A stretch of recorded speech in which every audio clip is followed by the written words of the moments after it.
చేసుకున్నారు వాళ్ళు భక్తితోని. ఈ గుడిలోనే ఇంకా రుద్రాక్ష చెట్టు ఉందండి. రుద్రాక్ష చెట్టు 20 సంవత్సరాల చెట్టు ఉన్నది.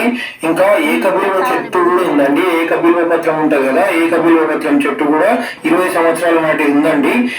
నాకు వీడియో కాల్లో చూపించడం జరిగింది. నేను చూసినాను కూడా. మన సబ్స్క్రైబర్ ఎవరైతున్నారో అక్కడ వెళ్ళి వీడియో కాల్లో చూపించాడు. అయితే వీడియో తీసి మీకు మొత్తం గుడిని చూపిద్దామని ప్లానింగ్ ఉండే.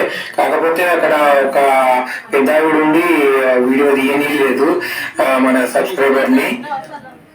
కానీ అక్కడ వాళ్ళ అబ్బాయి ఉన్నాడు కదా, వాళ్ళ అబ్బాయి వచ్చేసి మనకు ఫోటోలు అనేది షేర్ చేశాడండి. ఎవరు ఆయన గురువు గారు ఉన్నాడు కదా, ఇప్పుడు అతనే స్వయంగా షేర్ చేసిన ఫోటోలు ఇవి. అమ్మవారివి స్వయంగా అక్కడ ఉన్న అమ్మవారి ఫోటోలేనండి. అక్కడ హోమం జరిగినప్పుడు కూడా హోమంలో అమ్మవారు కనబడుతుందండి. ఆ ఫోటో కూడా షేర్ చేశాడు.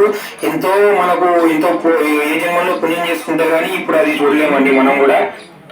చూడండి ఫ్రెండ్స్, అమ్మవారు కనబడుతుందండి హోమంలో. చూడండి ఎలా కనబడుతుందో.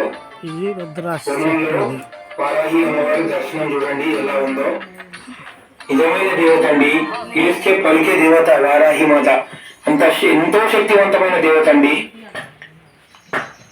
చూడండి ఫ్రెండ్స్, చూస్తున్నారండి, గమనించండి, మీరు గమనించండి, మీకే అర్థమవుతుంది. వారాహి మాత హోమంలోనే ఉన్నది. హోమం చేస్తుంటే ఎట్లా కనబడుతుందో చూడండి, ఎంత మంచిగా ఉందో.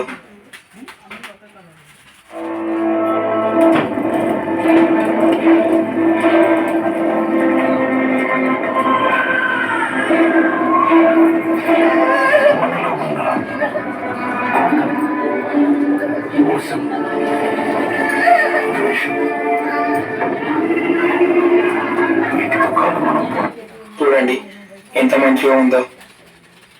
హోమంలో ఇలా ఎంత మంచిగా దర్శనం ఇస్తుందో చూడండి అమ్మవారు.